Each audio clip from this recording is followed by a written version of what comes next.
প্রত্যেক উপজেলা পরিষদের দোতলায় অ্যাটাচ বাথরুম সহ আসবাবপত্র সহ মাননীয় সংসদ সদস্য মন্ত্রীদের বসবার জন্য একটি রুম প্রস্তুত করে দেওয়ার জন্য আজকেই আমরা জিও ইস্যু করেছি। এখন আমাদেরকে যদি একটা বসার ব্যবস্থা করে দিছে, এখন মানুষের কাছে যাওয়ার জন্য যদি একটা গাড়ির ব্যবস্থা করে দেয়, মাননীয় সংসদ সদস্য নিশ্চয়ই অফিস পেয়ে খুশি হয়েছেন, আবার গাড়ি না পেলে নাখুশ হবেন।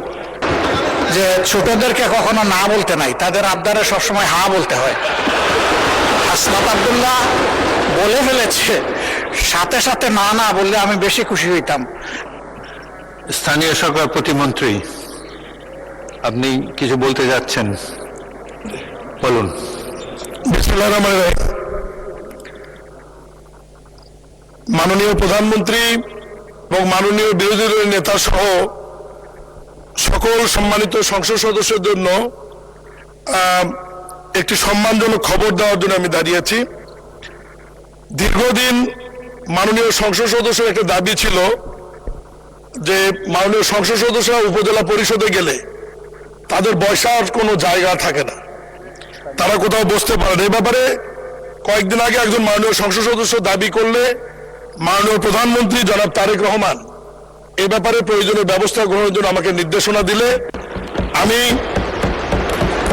স্থানীয় সরকার পল্লী সমবায় মন্ত্রী শ্রদ্ধেয় মির্জা ফখরুল ইসলাম স্যারের পরামর্শক্রমে প্রত্যেক উপজেলা পরিষদের দোতলায় অ্যাটাচ বাথরুম সহ আসবাবপত্র সহ মাননীয় সংসদ সদস্য মন্ত্রীদের বসবার জন্য একটি রুম প্রস্তুত করে দেওয়ার জন্য আজকেই আমরা জিও ইস্যু করেছি, ইউনোদের নামে আদেশ দিয়েছি এবং অচিরেই নতুন ভবনে এবং পুরাতন ভবনে যেখানে যে অবস্থায় আছে সেখানেই এই কক্ষর নামটি হবে পরিদর্শন কক্ষ।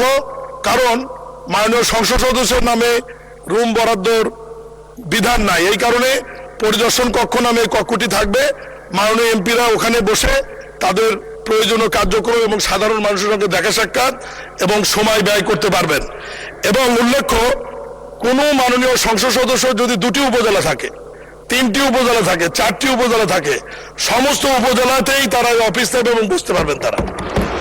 আমি এ ব্যাপারে পদক্ষেপ নেওয়ার জন্য মাননীয় প্রধানমন্ত্রী আমাকে নির্দেশনা দেওয়ার জন্য সকল সংসদ সদস্যদের পক্ষ থেকে মাননীয় প্রধানমন্ত্রীকে সবাইকে একটি করতালি দিয়ে অভিনন্দন দেওয়ার জন্য ধন্যবাদ জানাচ্ছি। এবং মাননীয় সংসদ সদস্য অনুরোধ করবো, আজকের তারিখে জিওটি আদেশটি জারি হয়েছে, আপনার এই অনুরোধের সাথে কথা বললেই দ্রুততম সময়ের মধ্যে কক্ষটি আপনাদেরকে রেডি করে আপনাদের ব্যবস্থা। ধন্যবাদ মাননীয় স্পিকার, ধন্যবাদ মাননীয় স্পিকার। ধন্যবাদ।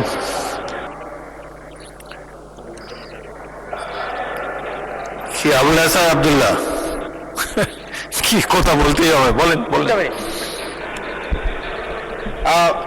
আমি সবসময় হচ্ছে বিভিন্ন মানে বিরোধিতার জন্য দাঁড়াই।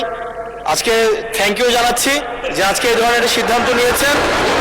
আমার এই অপোজিশন থেকে আপনাদের সবাইকে থ্যাংক ইউ জানাচ্ছি যে একটা বসার অন্তত জায়গা হয়েছে। আমরা লজ্জায় একটা কথা বলি না, এখন এই পার্লামেন্টের সেকেন্ড মোস্ট জুনিয়র হিসেবে একটা কথা বলছি মানে আপনাদেরকে, সেটা হচ্ছে যে আমাদের একটা ইউনো মহোদয়ের একটা গাড়ি থাকে, উপজেলা চেয়ারম্যানের একটা গাড়ি থাকে, আমরা ভাড়ায় গাড়ি চালাইতে হয়।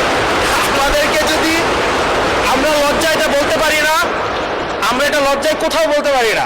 এখন আমাদেরকে যদি একটা বসার ব্যবস্থা করে দিছে, এখন মানুষের কাছে যাওয়ার জন্য যদি একটা গাড়ির ব্যবস্থা করে দেয়, তাইলে আমাদের জন্য একটু সুবিধা হয়, মানুষের কাছে একটু যাইতে পারি। মাননীয় স্বরাষ্ট্রমন্ত্রী কিছু বলতে চান? স্পিকার, মাননীয় স্পিকার, আপনাকে ধন্যবাদ।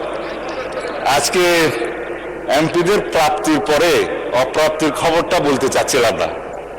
আমাদের মাননীয় প্রধানমন্ত্রী যেদিন সংসদ নেতা নির্বাচিত হয়েছেন, আমাদের পার্লামেন্টারি পার্টির মিটিংয়ে প্রথমেই দুইটা অনুশাসন দিয়েছেন যে আমরা এমপিরা এই নতুন পার্লামেন্টে জনপ্রত্যাশা অনুযায়ী আলাদা কোনো সুযোগ সুবিধা নেব না। সেই হিসাবে তিনি অনুশাসন দিয়েছেন, একটা আইন আছে, এটা সংসদ বিষয় মন্ত্রণালয়ের অধীনে সংসদ সচিবালয় থেকেই লিড করবে। এই আইনে আমরা একটা সংশোধনে আনবো যে এই মহান জাতীয় সংসদের কোন সদস্য আমরা ট্যাক্স ফ্রি গাড়ি নেব না। এইটা মাননীয় সদস্য বাদে বাকি সবাই তালে দিছে কিন্তু আমাদের মানুষ সদস্য ছাড়া দিছে।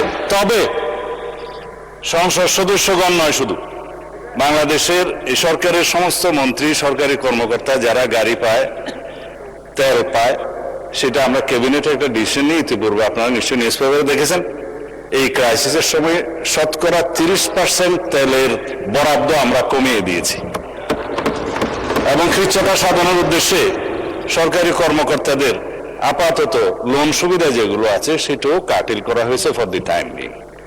এই সমস্ত এগুলো আমরা সবই জনবান্ধব এবং জনপ্রত্যাশা অনুযায়ী যাচ্ছি, আমাদের মাননীয় প্রধানমন্ত্রীর নির্দেশনা অনুযায়ী।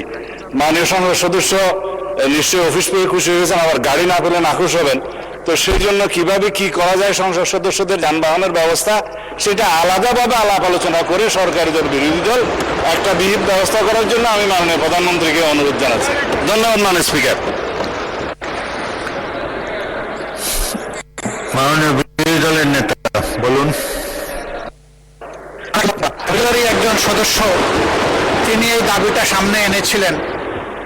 ট্রেজারি বেঞ্চ থেকে এটাকে কগনিজেন্সে নিয়ে বাস্তবায়নের উদ্যোগ নেওয়ার জন্য আমি ধন্যবাদ জানাই। তবে একটা কথা আছে যে ছোটদেরকে কখনো না বলতে নাই, তাদের আবদারে সবসময় হা বলতে হয়।